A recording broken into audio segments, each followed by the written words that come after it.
let's transition gracefully into this next thing about Avatar, which is back in theaters because we are due for a sequel after 12 long years. Avatar. I saw this in theaters in 2009, December, I believe it was. I had a horrible seat in a 3D theater. I was like down and to the side, and the 3D stuff was happening like over here. So I was like in the theater watching it like this. That's how bad my angle was. And that really took away from the visual experience, which I know is one of the reasons people enjoy this.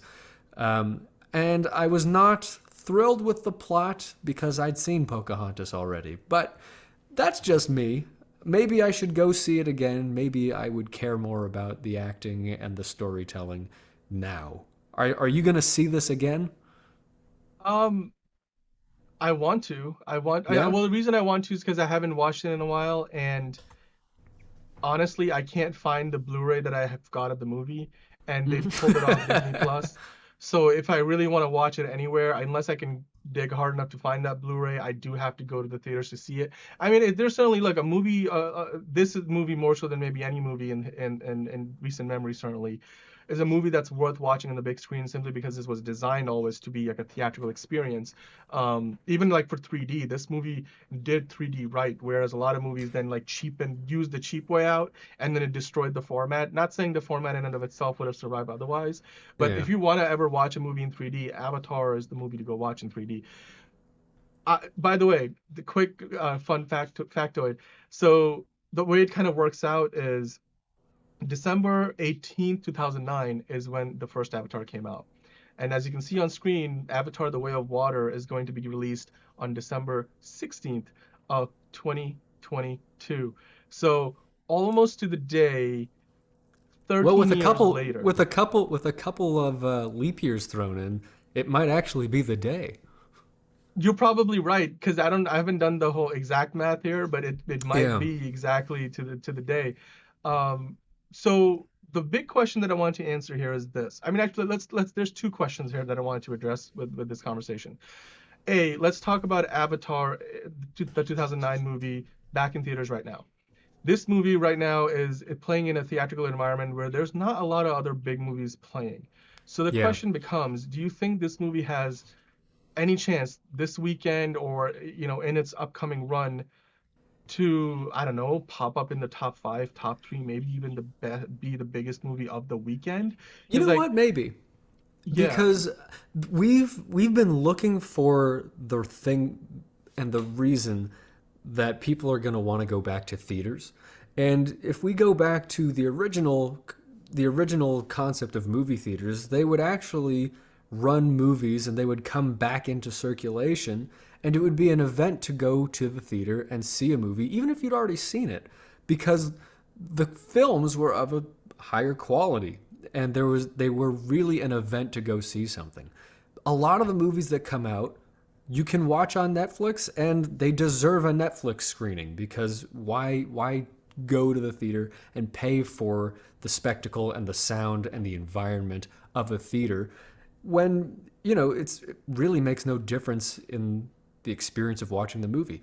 This is something where the experience is part of what made it the triumph that it was. Nobody really, the 3D televisions didn't catch on the way they wanted them to. And most people don't have insane sound systems. They don't have Dolby Atmos in their living yeah, rooms. So, yeah, you I know, do, but you I'm in the know, minority. I know I'm firmly in the minority on that. Yeah.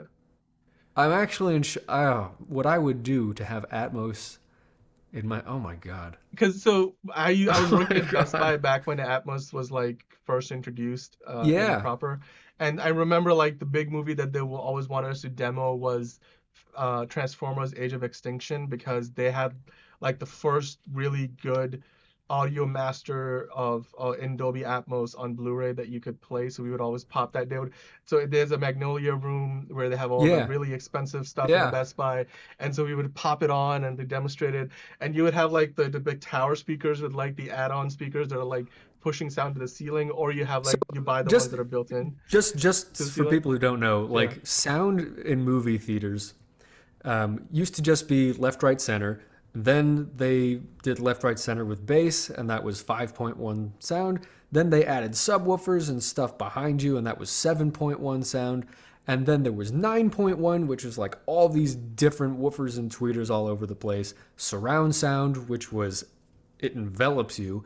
And then the highest possible quality that could exist foreseeably until, VR headsets and body vibrators turn us into, actually being able to feel the wind of a virtual landscape. Dolby Atmos is as good as it's gonna be for a long time. This is state of the art sound. Um, what's weird is that I worked in a sound studio for a long time, and we would have to mix things in Dolby Atmos for Netflix. And Yeah. nobody's experiencing the sound mix that Netflix has set as its bar unless you went to go see Gray Man, which, again, wasn't worth seeing in theaters.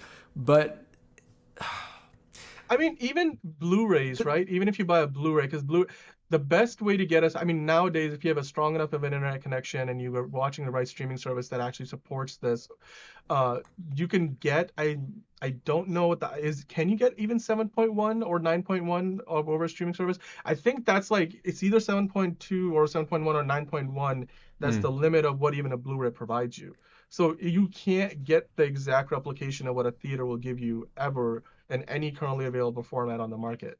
So, I mean, am I correct in I have no idea. I honestly don't know. I just know that as sound mixers, and as a sound studio that's mixing anything for Netflix, you actually have to have Atmos installed into your studio so that you can accurately reproduce that sound, that surround sound that nobody will ever experience. Anyway, to take this back to Avatar for a minute, like the brand of Avatar is the environment that it creates for you with sights, with sound, with, bass and infra bass sounds that vibrate the whole, like you feel this movie. It's you feel about Pandora? experiencing Yeah. it. Yeah. Like remember people had like Pandora withdrawals when this movie was first out? Like, I I didn't want to go believe it back to the then. world of Pandora. Yeah. Yeah. But let's maybe I will go and see it again because I I the movie did not cast a spell on me the way that it did for a lot of people, and I do think it's Yeah. because I had a terrible terrible seat.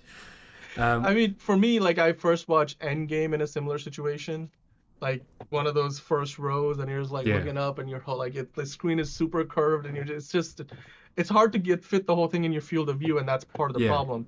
But like Avatar for me, its novelty faded over time because hmm a lot of what it did, I mean, like it's the same way as Star Wars, right? If you watch Star Wars in its original run, you still remember the feeling you had of like just amazing, like the amazement yeah, of how much of a revolution it was from what was the norm of the time. But that same feeling cannot be had today because, we have simply moved well beyond that at this point. And I yeah, think to me, that's the same thing that has happened with Avatar. Like what they did in that movie, we have now been able to kind of move beyond from a technical level. Like, for example, She-Hulk, yes, it's not consistently as good, but there's certainly shots and sequences in She-Hulk episodes where the CGI is as realistic, as photoreal, as believable as anything that Avatar put out consistently mhm. for every minute of its runtime. So if a TV show today is able to accomplish that, and then you have stuff like Rings of Power and Foundation and The Expanse and House of the Dragon to a lesser extent, but it's At such a least there it's commonplace tasteful. now that I want so this is gonna I want to quickly transition to this, and we don't have to spend much time on it because I know we're gonna do this again later when the movie's about to come out anyway. But I wanted to ask you, is the novelty of what the first Avatar accomplished gonna simply be can they rely on that to sell us this movie? Because they've already made this movie and they've already basically made a sequel, like the third Yeah. Avatar movie, and they already have the fourth one greenlit and now in development. So Disney's got a lot of money invested in this. But do Yeah. you think this second Avatar movie has a potential to come anywhere close to matching the success, both at the box office and in the cultural zeitgeist that the original movie in 2009 did? Well, I think depending on what happens with advancements in I, ideas of virtual reality is really going to be what dictates the success of this franchise. Because what we're gonna see, if we go and see this again, we're gonna be reminded of where the bar was, and by the time we go see Avatar 2, we're going to expect them to surpass that and impress us with either better visuals, better storytelling, or just more. Because I think, like you said, people were having Pandora withdrawals. I think what people want is to experience more of the world. So maybe it's a sequel right now, but in another 10 or 12 years when the next movie comes out, maybe it's not a movie. You know, maybe it's a meta environment in, the metaverse where you get your own avatar and you get to experience it and it's Literally. storytelling. Yeah, the storytelling is more of a sandbox game where you're discovering these things, and because really the story of Avatar is not the compelling part of Not it. groundbreaking. Not by any. I mean, No. people always reference like, oh, it's basically Pocahontas in space. Yeah. As So rough an analogy, but yes, some of that applies. Um, I think what we will end up seeing is the the world building and the details of Pandora are all going to be things that are built for a more personalized and richer experience of the universe that they've built. That's what I think. Fair enough. And I mean, Bob Chapek kicked off D23 this year talking about how the future of Disney Plus is likely lies in the metaverse, and that's kind of where they're going to be headed long term. And it hinted at the idea of that they're already developing a lot of the framework and the foundation of what that's going to be based on. And obviously, this is a Disney property now. It used to Yeah. be part of 20th Century Fox. I mean, So honestly, this is what I was saying about the Pinocchio remake recently. Is that it felt more like a Disneyland set, and it was yeah, neat that you could get those different angles on the really beautiful artwork that they did, and it was a lot of CGI in that. But that's what came to mind is that this isn't Pinocchio the story. This is Pinocchio the theme park. This is the exhibit yeah. where you can walk around Geppetto's I mean, workshop. they already have an Avatar theme park. Like they opened it a number of years ago. Like I think it's in the California Disney, like Mm. land.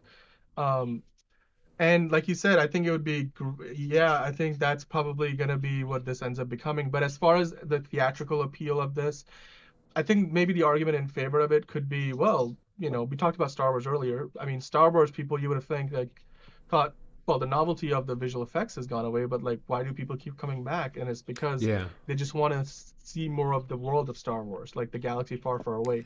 And I I think know they maybe say that's that. what they're banking on here, like that the world of Pandora is going to be the draw, no matter, what the story itself is or how It's compelling the so characters are. interesting. People want more Star Wars and they want more Pandora, and I think what we actually want is to go to Mars or Neptune. I Well, was going to say if John Netflix. Connor That's hadn't what flopped, we would have had like a I thing I running get. there too. I'm not talking about movies. I think that we are literally bored as a species, and that's why Elon Musk has got as much clout as he does. Yep.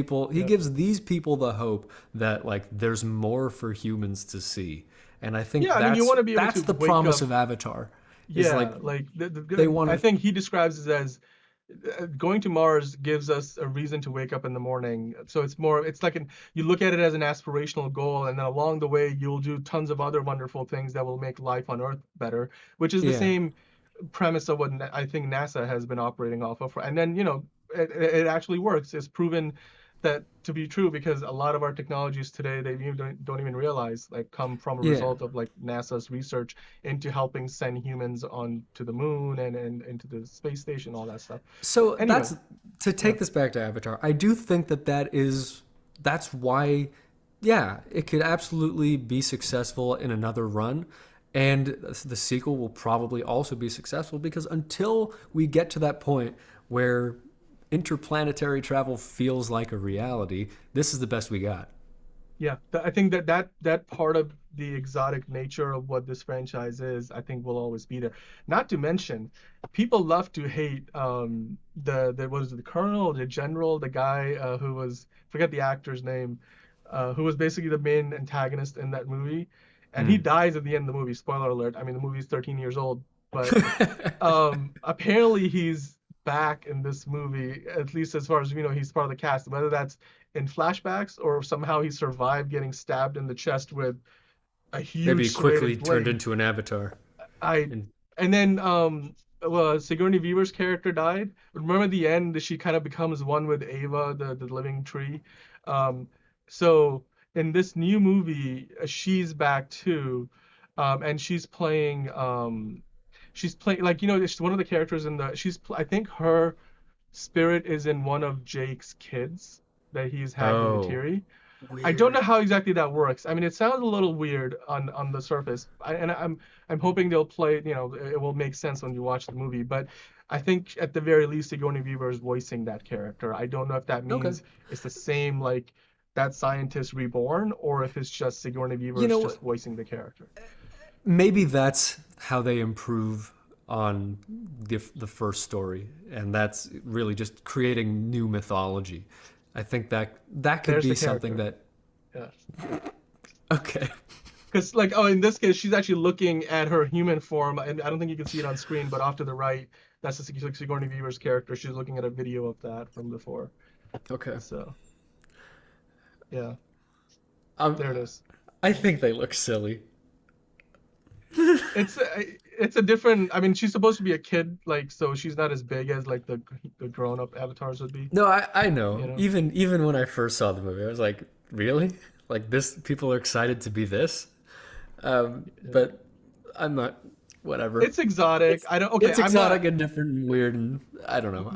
Yeah, we're getting sidetracked. But okay, Yeah, so the point being, I think we both agree this movie has the potential to do well. I guess how well it does, we'll find out. yeah. I'm just curious to see how much of a spell will this movie cast, and will it be anywhere near as charming or mystifying as like the first movie was 13 years ago, and it literally to this day is the biggest movie of all time. It like Top Gun has made like 1.4, 1.5 billion dollars at the box office this year. Top Gun Maverick is the biggest movie of the year. The original Avatar made twice as much, and Hmm. so this new Avatar potentially could make at least more than Top Gun did, and if it gets anywhere, even if it gets halfway to that number, it would be as good as what Top Gun did, and Top Gun was a fantastic success. So Yeah, I mean, yeah. and it's not even a new movie. We'll see. Maybe I'll go see it again. Follow us Well, I'm on all talking the like Avatar: The Way of Water. I oh well, sure, that one Not will the be fine. re-release. I mean, the re-release will probably The make a few million bucks and pat its lead over Endgame as the biggest movie ever. But yeah, probably okay. Well, anyway, tell us what you think. Follow us, comment, do the whole social media, do the good little social media follower thing. We appreciate that. You're good people for watching this. Thanks for tuning in, and let us know what you think. Join us at the in the conversation.